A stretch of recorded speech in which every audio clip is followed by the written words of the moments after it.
Finally, the video that at least a few of you guys have been waiting for, the Battlefield 2042 Heli Guide.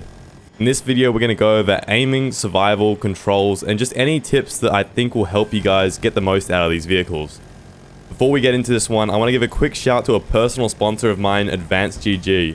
They're my gaming drink of choice and combine natural green tea caffeine with nootropics and a vitamin complex for your daily dose of vitamins B and C. My favorite product is Focus, which has advanced new level in it. It's proven to help boost reaction times, muscle memory, and help with brain fog and decision making. This product is literally the only clinically proven gaming supplement, and if you want to try it yourself, I've got a 30% off code active right now. So you want to learn the 2042 helicopters? Well, to fly the attack helicopter, simply hold W, go high, and switch to the gunner seat. Now we're done with that, let's learn how to fly the Nightbird.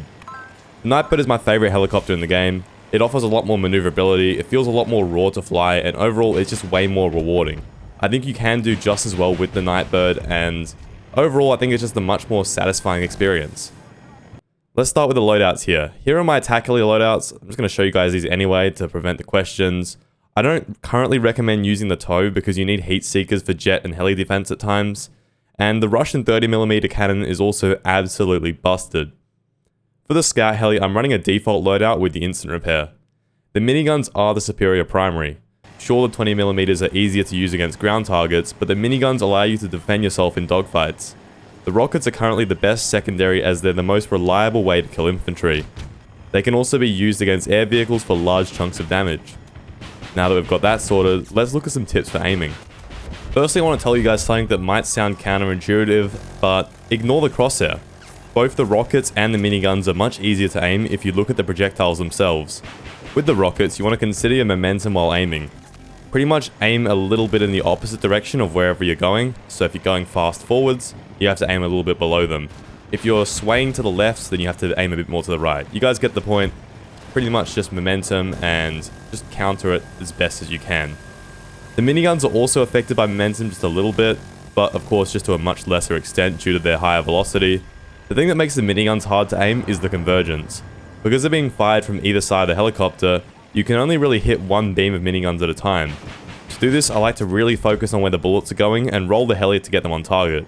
As soon as you start getting hits, you've got to try to maintain those hits, so looking at your hit markers and having a nice satisfying set of hit markers is really important. There's a few things that you can change, and I'll show you guys those settings later in the video. Now for survivability, this is the hardest part about flying in Battlefield 2042. I would say that I'm a pretty competent pilot in this game, and I've had great success in prior titles. Even with all that experience, there are things that the enemy can do in this game that will literally make it impossible to fly. You just have to accept that sometimes there is really nothing you can do if the enemy do the right things, and sometimes you'll even die to bugs. In saying that, over time I am getting better and better at surviving, so let's go over some tips and tricks. Firstly, cover is the most important thing when flying. Flares only last a couple of seconds, and lock-ons are extremely effective. For the most part, I recommend flying in, strafing once or maybe twice, and as soon as the enemy even starts to notice me, I start flying away. Usually they'll fire a few missiles which you can flare from, and then find cover. When flying around, always try to move as quickly as possible, and as long as there are no tanks nearby, flying at a low altitude through the trees can actually help you break locks. Practice flying as much as possible so that you're comfortable flying through tight spaces. It'll save your life from time to time. You should also keep an eye on your health, and try to use the instant repair whenever you drop by even 20 HP. The instant repair comes back really quickly, so just spamming it whenever possible is a good way to stay alive. If you're on lower than 65 health, also be aware that you can be one-shot by most missiles, so try and keep your health more than that. The repair tool is also worth equipping on your soldier for those clutch moments. Now this all might sound a bit extreme, and to be honest it is, but I'm trying to give you guys the absolute best tips for surviving. If you're looking at those really good farm games, those world record runs, it's usually going to be in lobbies that are really easy. You don't actually have to do any of this stuff if you're against a team that doesn't have any idea what they're doing. The whole idea of this video though is to give you guys the best tips possible and prepare you against any team.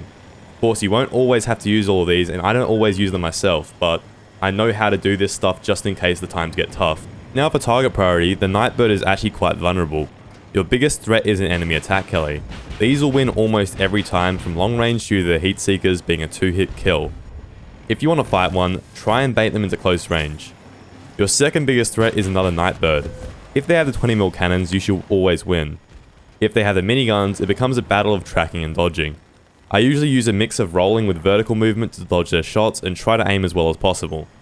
Remember that the first tip here is to watch your bullets rather than your crosshair and try to hit both beams of miniguns. Sometimes you'll only hit one beam and you'll still be getting hit markers, but you'll do a lot more damage if both beams are connecting. Now, jets can be an absolute pain if they catch you off guard. If you know a jet pilot is trying to kill you, either seek cover and keep an eye on him, or if you want to fight him, there is actually another tactic. The jets have around the same height ceiling as the helicopters, so you can fly to the skybox and chase the jet around. If the jet doesn't have heat seekers equipped, you will literally always win. If he does have heat seekers, this can be really risky. The transport helis are also insane, and with 2 gunners they will literally beat you every time. Try to hit some rockets on them and use your maneuverability to juke them out. The Wildcat is the last one, but you can't actually do damage to it, so I'd recommend hiving from those. Now for my Heli Controls, I'll show you everything that matters and what I use personally. I'm on 1600 DPI and I have a full video on the video settings and all the other tweaks I do, but just for Heli settings, we'll show you guys what to do. Alright, so now we're here in the menus. I'm going to show you guys all the settings that actually matter for flying helis in this game. So you go options, key bindings, pilot.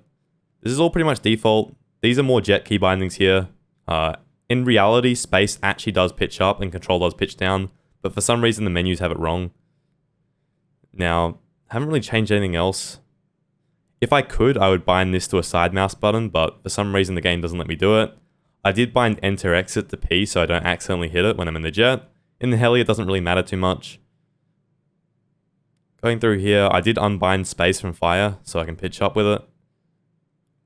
Pretty much nothing else has really changed. If I could, I would bind full map to a side mouse button, but again, doesn't work for some reason.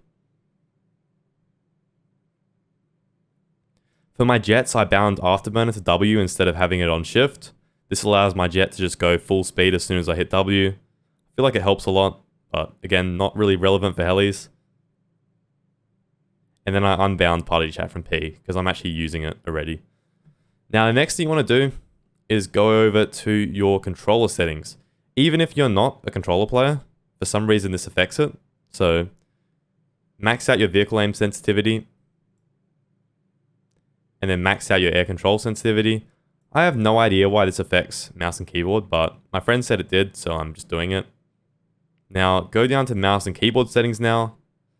This is a preference thing, actually. This one is a preference thing. This is my sensitivity. You guys can copy these if you want. None of them really matter too much. I will show you guys some stuff that does matter though. Again, 100% here. I turn off heli control assists. I like invert look, personally. I use uniform vehicle aiming at 0%. Feel like it feels really good. And vehicle aim relative controls, I have it set to off. I don't know, it just felt better for me, I'm not sure. This needs a bit more testing, but just for now, I'm recommending this on off. Now, I don't think there's much else that really matters too much. I will say that there is one thing here. In the video settings, ADS field of view, I like it on for infantry, and it should only affect weapons, but for some reason, I have no idea why, having it on pretty much disables your zoom in the heli, so you have to turn it off, if you're flying, that is. Now, for HUD settings, you guys can check it out if you want. I just made these colors a bit more vibrant, personally. I'm not going to click on them because for some reason when you click on colors in this game, it kind of messes it up sometimes and resets them, so I don't really want to touch that, I'm sorry. Kill log is made on nearby. That way if I'm flying over somewhere and I'm seeing kills, it means there's players nearby. If you have it on all, it doesn't really matter because, I mean, the players are 128 in this game and the maps are so big, a kill across the map, it really isn't relevant for you. This is all fine here. Crosshair colors if you guys care. Minimap. I like to max this one out here. And that's about it. That's pretty much it for the settings. Hopefully that helps some of you guys out. I get a lot of questions asking what my settings are like for the heli. And I can just tell you guys that it's pretty much default. I could fly on default settings just fine. Now there is another control scheme that is actually better for flying helicopters, but worse for jets. It's called rifle aim, and I personally don't use it because I fly both jets and helis, and there isn't a separate key binding page for both of those. The clips you're seeing right now are from my friend X8 Reaps. He has around 3,000 hours in the Scout Heli in Battlefield 4 and is considered one of the best pilots in the game. He actually switched from the default controls to rifle aim because it's that much better, and all he cares about in this game is becoming a better heli pilot. He does not care about the jets. You can notice how smooth his aim is, and if you want to see more gameplay from him, I will link his Twitch and his YouTube below. If you want to ignore jet slow, this is really good. Basically, you want to bind yaw to the mouse and roll to the keyboard. This will allow you to be extremely precise, which is especially helpful with the miniguns. For me, I find that if I'm struggling with the miniguns, I can just switch to the rockets, and I can farm just fine anyway. Now, for some random tips and tricks, firstly, you can use the second seat to scan infantry. If I find I'm struggling to find people in a specific area, sometimes I'll just hit F2 and then G, and then that's going to scan everyone out. You can also use the other seats as a pilot. Sometimes it's useful to do a mid-air repair on the side seat. Now when you're in 1v1s, also remember to use your quick repair. It can sometimes save you when both pilots are doing good damage. You can also kind of ram other helicopters and you won't die most of the time. I don't have any clips doing this, so it's kind of like a trust me bro situation. Anyways, with all that said, I think I've covered all the topics pretty well, made the video pretty concise, and I think this is going to help you guys a ton. Hopefully you'll enjoy the video, and make sure to leave your own tips in the comments as well. There's so many things that I've actually picked up just from things that you guys tell me in the comments. I'm sure we can all help each other to become even better at this game. Now, if you enjoyed this video, I'm going to be releasing one for the jets really soon as well, so definitely get subscribed for that. We just hit the jet world record last night, going 87-0, so I think I've figured out the jets to a decent extent, and I'm pretty much ready to make that tutorial now. Anyways, good luck out there, and I'll catch you guys all in the next one. Peace.